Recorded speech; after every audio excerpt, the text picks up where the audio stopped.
uh, Mr. Reed? I know that you originally were with a different suspect. How did you become involved with the other suspect, Mr. Reed? Yes. After we finished where we were initially with the initial suspect, we were in contact. Guys, I don't want to say something online that I might get in trouble from his fearness. So I need someone to help me, and I guess you guys. Oh, Leslie, love Leslie. My question, and maybe you guys can help me, and we can do this privately. Can you guys in the chat let me know? Is this a safe space? Are we in a safe space here where we can talk privately with one another? Is this a place that I can be safe with my secrets? I'd like to ask the chat. Okay. Michael Reed says it's a yep. We're in a Nick Maiden. We're in a safe space, so no one's going to repeat this because I just have a question.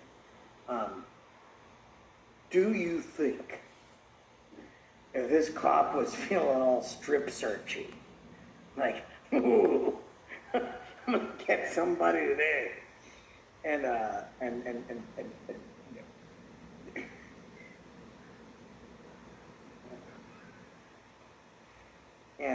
Delete Laws walked by. Delete Laws walks by. Who do you think is going to demand the strip search first, him or the cop? With, he was transported over to where we were going to collect everybody at the onset of the scene. And that is where I first came in contact with Mr. Reed.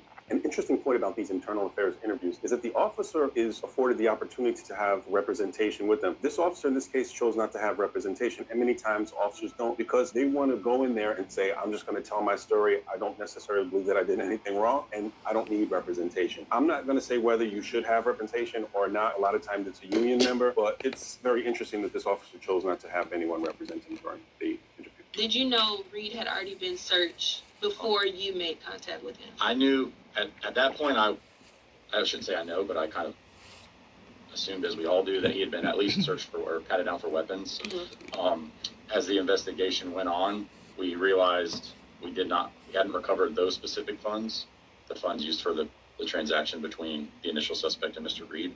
And so I don't believe who was involved in the conversation, but I remember it was discussed. Well, So we're gonna get right into it. This cop's about to explain that he didn't know that in a crowded neighborhood with the public out gazing, that it was illegal to take someone's clothes off and shine lights up into their cameras. And before that, I want to explain. Leslie Sylvan's here. She's been around since, Christ, well before me. She was leaving comments in comment sections when I was leaving comments in comment sections, and I didn't have my own channel. That is truth, that discourse works and this community works, but it has to work as intended. Like anything else, everything evolves, okay?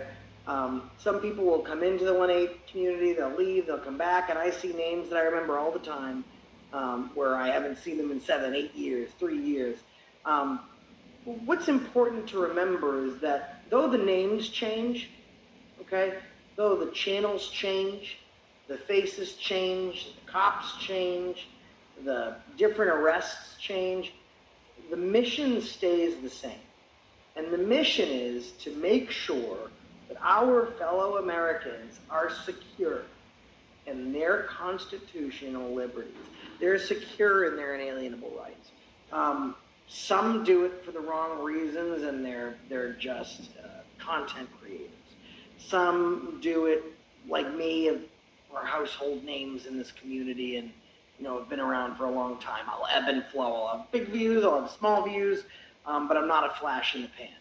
Regardless of who it is, we all want to believe in the same principle, which is that behavior like the behavior that this cop is showing is essentially wrong.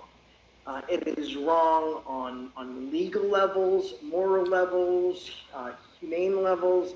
There is no one that can justify this behavior. And then that brings us to the other community. And I correct myself where I said, No one can justify this type of behavior. And I'm absolutely wrong, because as I am very critical of this behavior, and let's just say it, I think this cop should have the fucking day he deserves. And that's a really bad fucking day. There are also people who have taken to social media to defend this cop. And here's the two biggest excuses. It's a hard job. You don't know what he went through. Why are we taking the bad guy and feeling bad for him? It happens all the time. Isis, the woman whose name is her parents aptly named her, but the woman at the Westfield Town Hall, she called the police on me. She lied to the police. She almost had me killed by police. And the police wanted me to feel bad for her. Kind of scared her with your cameras. People want it. You don't know what he goes through in his job. How about the victim who got his cheeks spread on Main Street? Like, there's actually a community that is protecting, insulating, and making this behavior okay. And that's why I think it's super important to note that we have the better community. Not because you guys are great, like Leslie Sylvan, like she is and you are, but because we can look at something and just know that it's fundamentally wrong. Sometimes I might be fundamentally wrong. Perfect example, I'm glad Leslie's here. Leslie, how many times have you called me out for something I said, something I did?